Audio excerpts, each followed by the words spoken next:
along Highway 97 of Duck Lake with Corporal Jocelyn Noseworthy this morning. Now, Jocelyn, how is the slow down and stopping going this morning with the RCMP?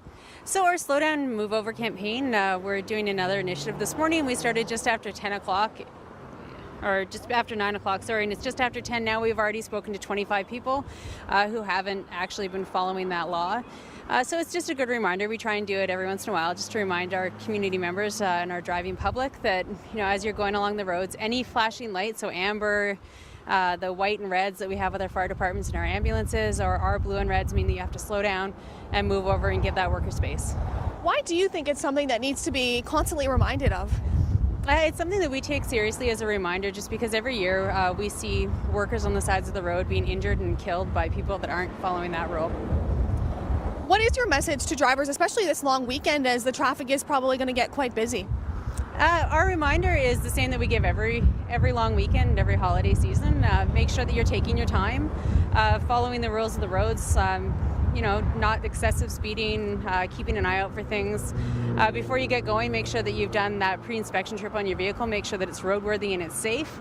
We're not supposed to be going great distances, but if you are going somewhere that's a little bit out of the way into the woods and things, make sure that you're telling someone where you're going and what your plans are. And here this morning, have you handed out any tickets that you know of? I'm not aware of any tickets that we've handed out so far. This is mostly an informational campaign, so we're not looking to hand out tickets today. That being said, if we see something that's an egregious breach of the law, then we will be issuing tickets. And will you have officers this weekend patrolling the roads?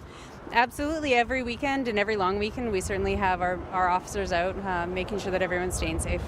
And just touching on COVID-19 here, and we've obviously talked a lot about the restrictions, the travel restrictions. How much of a factor are you going to be watching to see if you have any out-of-towners coming in? It's something that we follow up on as a case-by-case basis. We do have those checkpoints that you're aware of in BC that we'll be manning throughout the weekend. And then, as I said, we respond on a case-by-case basis. Are you at all concerned this weekend that we will see an influx of people heading our way?